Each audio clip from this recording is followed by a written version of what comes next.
Hello everyone, welcome back to Let's Play Star Wars Knights of the Old Republic 2, The Sith Lords, Restored Content Mod, where we're going to have a long conversation with Kreia about her hand, the Force, the Jedi, the Republic, everything.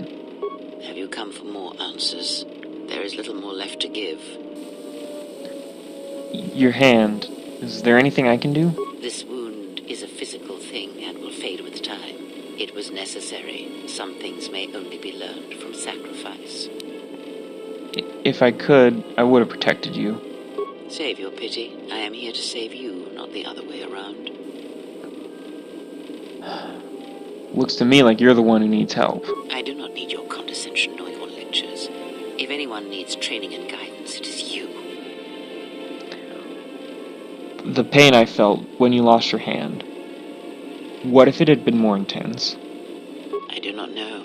I fear that the consequences would have been more extreme. More extreme? I felt like my hand was dipped in molten carbonite. Then the sensation you would feel upon my death might be less than that, though much quicker. Would it have been lethal?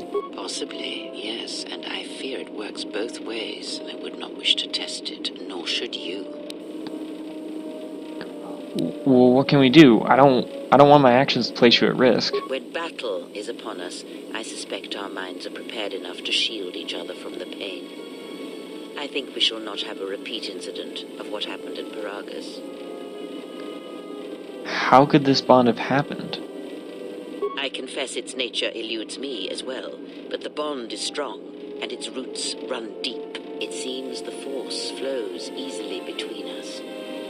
When one of us manipulates the Force to heal or strengthen ourselves, the other is aided as well. Force chain. Yep, so anything that would normally just affect the currently controlled character affects both Endak and Kreia. A powerful technique indeed, though, as we have noticed, it has its drawbacks. So what do we do now? I do not know. The Sith struck more swiftly than I thought, and they will not stop until they have you in their grasp. If you fall, all the galaxy will echo it. There must be someplace we can go. It does not matter where we go. It is not the destination that matters. It is the journey. All paths will take us to the end, whatever it may be, and no matter how strongly we fight against it. For now, we are bound for Telos, and that is enough. Enough for what? Before the war, Jedi who failed their training were sent to the fields of Telos to serve the galaxy, not as Jedi Knights, but as farmers and laborers. The destruction of Telos was complete. I doubt any Jedi remain. Yet there may be echoes of their passing. We shall see. And if we find no trace of Jedi teachings on Telos to help us? Then I am left with nothing more than we had already. My faith in you and your ability to meet what comes. There were other questions I wished to ask you. Ask, and I will answer. I need to know more about the Sith hunting us. These Sith, they seek the death of all Jedi, as have all the Sith, since the Jedi Order was first split.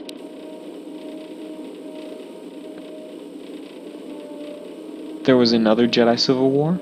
Yes, the Jedi Civil War is not the first one of its kind.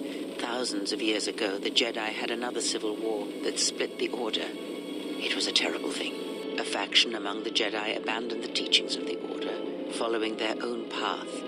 They waged war on their fellow Jedi, a war that raged across the galaxy. But these fallen Jedi were cast out, defeated, and they retreated to worlds in the Outer Rim. Over time, they took on the mantle of the Lords of the Sith, but in their hearts they never forgot the Jedi. The hatred for the Jedi Order burns in their veins like fire and echoes in their teachings. Revan tasted it, as Malak did. But these Sith seem different. In a manner of speaking, they are different from Malak in that they are concerned only with the destruction of the Jedi. For them, it is all that matters, all that ever mattered. It is a different war these Sith wage, a thing of silence and shadow.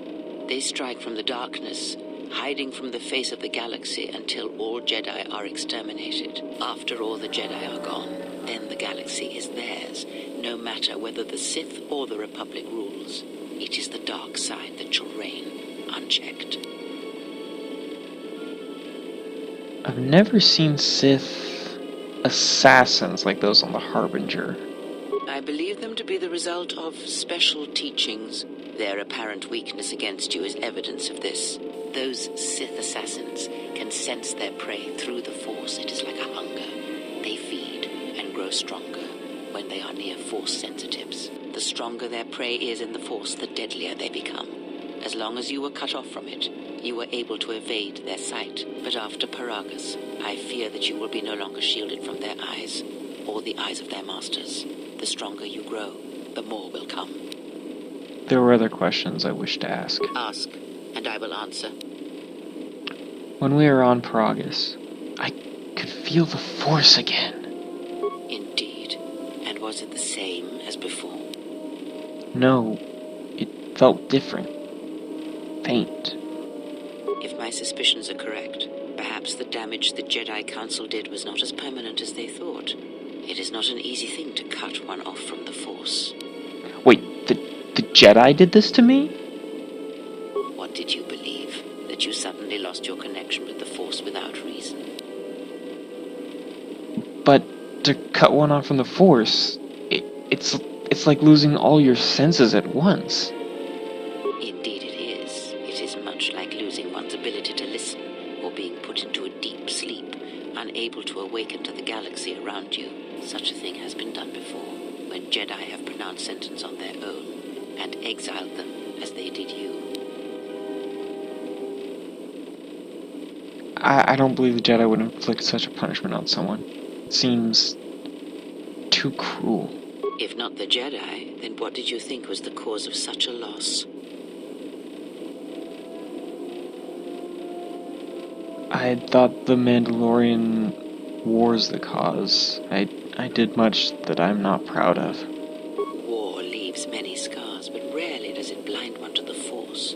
If anything, conflict and challenge may make the connection stronger, more intense. No matter what horrors you experienced in the war, no matter who you served, it is unlikely that the Force would be lost to you unless another factor was involved. Can my connection to the Force be healed? It is possible that such a thing can be undone. Still, even so, the chances of the Jedi undoing such a thing for a traitor is a slim thing at best, assuming they yet live. But you said it's possible. How? Our link may have had other consequences. Perhaps you can hear the Force again, distantly through me. If so, then there is hope. I may be able to teach you, train you to feel the Force again. And if you will not allow me to help you, then other Jedi must train you, or undo the damage they have done. I will honor whatever training you wish to give me.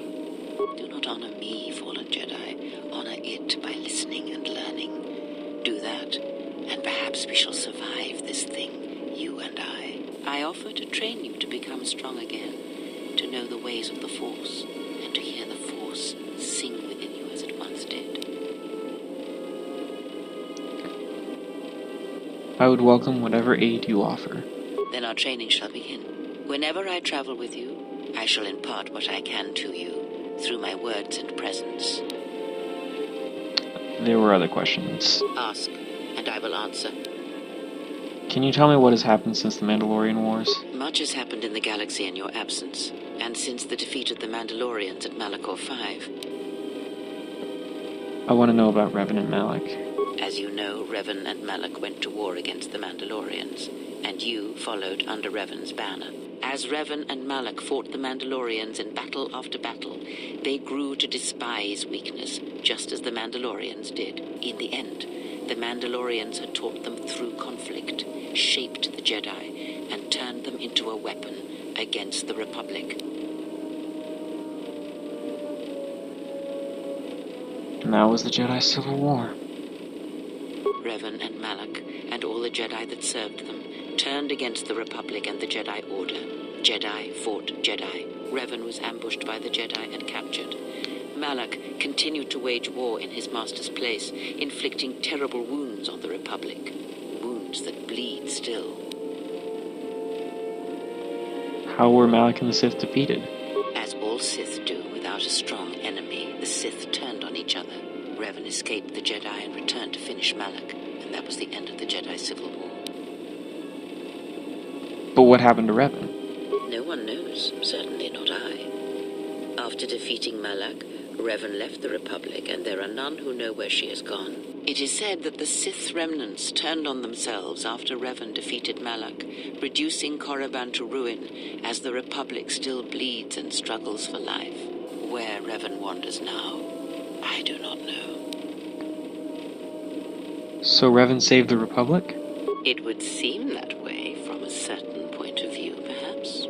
The Jedi Civil War left wounds that have yet to heal. We shall see if the Republic has the strength to survive. Then we must do what we can until it has a chance to recover from the war. A culture's teachings, and most importantly the nature of its people, achieve definition in conflict. They find themselves or find themselves lacking. Too long did the Republic remain unchallenged. It is a stagnant beast that labors for breath and has for centuries. The Jedi Order was the heart that sustained its sickness. Now the Jedi are lost. We shall see how long the Republic can survive. Can anything be done to help the Republic? We shall see. The Jedi Civil War cost the Republic much. The resources of the Sith seemed limitless. The Republic's was not. Fleets of warships, soldiers, and people were lost. Entire planets were decimated. Their inhabitants dead or refugees. It is a great burden for any civilization to bear. And this new threat, it is a quiet thing. Unlike the Jedi Civil War, it drives at something deeper than the strength of the Republic. It is aimed at you. Because I'm the last Jedi? The Republic was never what was important, ever. It was but a shell that surrounds the Jedi, just as the teachings of the Jedi are a shell surrounding the heart of man. You see, the war, the true war, has never been one waged by droids or warships or soldiers. They are but crude matter, obstacles against which we test ourselves. The true war is waged in the hearts of all living things, against our own natures, light or dark. That is what shapes and binds this galaxy, not these creations of man.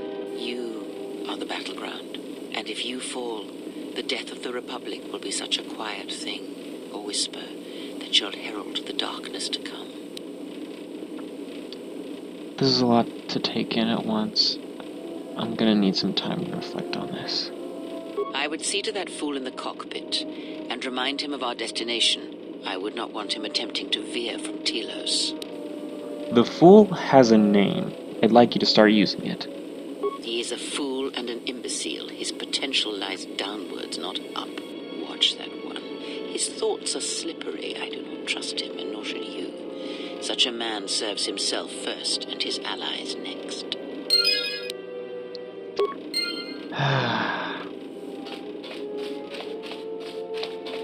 Well, this is the next part that's going to sort of go into a little bit more about Endak's past. How's our passenger? She's still aging? She seems fine, just needs some rest. Well, she sure could use it. It might do wonders for her mood, too. She's lucky she's a Jedi, or someone would have killed her years ago. I mean, how old do you think she is? She may have been good-looking once, but it takes some hard living to make creases like that. Good looking? Are you that desperate? Hey, I just got out of prison. If we had a decent navicomputer, trust me, we'd be dropping out of hyperspace into the Nar Shaddaa Red Sector right now. After spacing that old witch, of course. Look, ease off the insults. She was wounded helping us escape. Remember? Whoa, all right, don't get mad at me. Hey, I didn't ask her to stay behind and get her hand cut off, okay? I mean, I appreciate what she did and all, but she could stand to lay off the insults herself, you know? Getting empathy from you is like squeezing water from a stone. Yeah? Well, how much water you get from a stone depends what planet you're on. Forget it. Just keep your mind on piloting this crate. You call this piloting? This is nothing. If Paragus had any place other than Telos in its astrogation charts, trust me, that's where we'd be headed. if you thought Varagus was dead, then Telos is a dying world they're trying to breathe back to life. Should be there before too long. You can check our course on the galaxy map if you want. It's on the wall behind you. Alright, I'll do that. So, what happened? To what? Don't give me that. There were plenty of times back on Varagus where a lightsaber would have been helpful. So where's yours? Exiles aren't allowed to keep their lightsabers. Oh yeah? I thought a Jedi was supposed to be married to their lightsaber. Guess I heard wrong. Were you a single hilt or one of those double-bladed Jedi? At single hilt, double-bladed are a little more difficult to control. Figures. It wasn't red, was it? Both the blade and crystal were unique. Yeah? Unique how? Silver, like the streams in the Room of 1,000 Fountains on Coruscant. Must have been something. Sure be nice to have it now. Might make those Sith think twice before coming after us. Think it would just drive them to hunt me harder. Alright, forget I said anything. Like I said before, you can check our course on the galaxy map if you want. It's on the wall behind you. Well, wow, we are really in the light side now. Yeah, if you max out light or dark side, then you get a bonus. So if you, it depends, so sometimes it's like more damage, sometimes it's more wisdom, more charisma, strength, you know, it could be anything. Well, not anything, it doesn't make you fly, but, you know. Alright. Well,